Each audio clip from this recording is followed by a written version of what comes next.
ಕಾಡಾಜಿ organic ಪ್ರಾಡಕ್ಟ್ಗಳನ್ನು ಕೊಟ್ಟಿದ್ವಿ, ಸಾವಯವ ಪದ್ಧತಿಯಲ್ಲಿ ಬೆಳೆಸಿದ್ವಿ. ಅವರಿಗೆ ಯಾವ ರೀತಿಯಾದಂಥ ಬೆಳೆ ಬಂದಿದೆ, ಇಳುವರಿ ಬಂದಿದೆ, ಅವ್ರ ಮಾತಲ್ಲ ಕೇಳೋಣ. ನಮಸ್ಕಾರ ರೀ. ನಮಸ್ಕಾರ. ನಿಮ್ಮ ಹೆಸರು ರೀ? ನಮ್ಮ ಹೆಸರು ಶಂಕರ್ ನೀಲಪ್ಪ ಬಿಸ್ಕೊಂಡ್ರೆ. ಶಂಕರ್ ನೀಲಪ್ಪ ಬಿಸ್ಕೊಂಡ್ರೆ.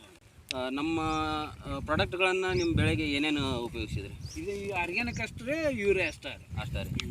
ಮತ್ತು ಒಂದು ಸ್ಪ್ರೇ ಮಾಡಿರಿ? ಸ್ಪ್ರೇ ಮಾಡ್ಯಾವ್ರಿ. ಸ್ಪ್ರೇ ಮಾಡಿ. ನಮ್ಮ ಬಳಸಿದ ಗೊಬ್ಬರ ನಿಮಗೆ ಹೆಂಗೆ ಅನ್ಸೈತ್ರಿ ಮೊದಲಿಗೆ ಮತ್ತು ಈಗ ರಾಸಾಯನಿಕ ಮಾಡೋಕ್ಕೂ ಮತ್ತು ನಮ್ಮ ಆರ್ಗ್ಯಾನಿಕ್ ಮಾಡೋದು? ಈಗ ಚಲೋ ಅನ್ಸೈತಿ ಬಿಡ್ರಿ ನಮಗೆ. ಮೊದಲು ಹೀಗೆ ಈ ಭೂಮಿ ಒಳಗೆ ಎಷ್ಟು ಬೆಳೆದಿದ್ರಿ? ಈ ಭೂಮಿಯಾಗ ನೋಡ್ರಿ 90 ಕ್ವಿಂಟಲ್ ಆಗಿತ್ತು ರೀ. ಹಾಂ ರೀ. ಈ ವರ್ಷ ಏನಿಲ್ಲ ಒಂದು 2 ಗಾಡಿ ಅಂತೂ ಆಗತ್ತದ್ರಿ. 2 ಗಾಡಿ ಆಗತ್ತೆ. ಈ ಮೊದಲು ಈ ಹಿಂದೆ ಈ ರೀತಿಯಾಗಿ ಏನಾರು ಬೆಳೆದಿದ್ರಿ? ಇಲ್ರಿ. ಹಾಂ, ಬೆಳೆದೇ ಇಲ್ರಿ. ಬೆಳೆದೇ ಇಲ್ಲ. ಇದೇ ಈ ಸದ್ ನಮ್ಮ ಪ್ರಾಡಕ್ಟ್ ಬಳಸಿದ್ದು ನಿಮ್ಗೆ ಹೆಂಗೆ ಅನಿಸತ್ರಿ? ಚಲೋ ಐತೆ ಬಿಡ್ರಿ. ಮತ್ತು ನೀವು ಕಬ್ಬಿಗೂ ಬೆಳೆಸಿರಿ, ಕಬ್ಬಿಗೆ ಹೆಂಗೆ ಅನ್ಸತ್ರಿ? ಕಬ್ಬಿಗೆ ನೋಡ್ರಿ ವಾದ ವರ್ಷ ನಮ್ಮದು 2 ಎಕರೆಗೆ ರೀ 90 ಟನ್ ಆಗಿತ್ತು ರೀ.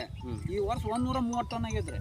2 ಎಕರೆಗೆ. ಹಾಂ ರೀ, 130 ಟನ್ ಆಗೈತೆ ರೀ. ಹಾಂ, ರೈಟ್. ನೀವು ಕಬ್ಬಿಗೂ ಕೂಡ ಇಳುವರಿ ಚಲೋ ಅನ್ಸೈತ್ರಿ? ಹಾಂ ರೀ. 4 ಜನ ರೈತರು ಬಳಸ್ಬೋದು. ಹಾಂ, ಈ ಸದ ಈಗ ತುಂಬೋರು ಏನಂತಾರೆ ಗಡ್ಡಿ ನೋಡಿ? ಚಲೋ ಐತಲ್ರಿ ಗಾಡಿ. ಹಾಂ, ಈಗ ಈ ಒಂದು ಎಕರೆ ಜಾಗ ಐತಿ ಅದು. ಹಾಂ ರೀ. ಒಂದು ಮೋಟ್ರ್ ಮೇಲೆ ಅಂತೂ ಗಡ್ಡೆ ಆಗ್ತದೆ ರೀ. ಹಾಂ ರೀ. ತುಂಬವ್ರು ಹೇಳಿದಾರೆ ಅಂತ ಹೇಳ್ತಿದ್ರಿ.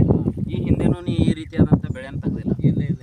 ನಮ್ಮ ಪ್ರಾಡಕ್ಟ್ಗಳನ್ನ ಬೆಳೆಸಿರಿ, ಅಲ್ಲಿ ಕಲ್ಲಿಗೆ ಹಾಕಿರಿ, ಅದು ಎಲ್ಲ ನಮ್ಮ ಪ್ರಾಡಕ್ಟ್ಗಳು ಅಲ್ಲಿ ನೀವೇ ಹಾಕಿರಿ. ಅಲ್ಲಿ ನೋಡಿದ್ವಿ ನಾವು ಬರುವಾಗ ರೋಡಲ್ಲಿ ನಮ್ಮ ಗಾಡಿ ಹೋಗುವಾಗ ನೋಡಿದ್ರಲ್ಲ ರೈತ ಬಾಂಧವರೇ. ಈ ರೀತಿಯಾದಂಥ ರಿಸಲ್ಟ್ಗಳು, ಈ ರೀತಿಯಾದಂಥ ನಿಮ್ಮ ಇಳುವರಿಯನ್ನು ತಗೋಬೇಕಂತಂದರೆ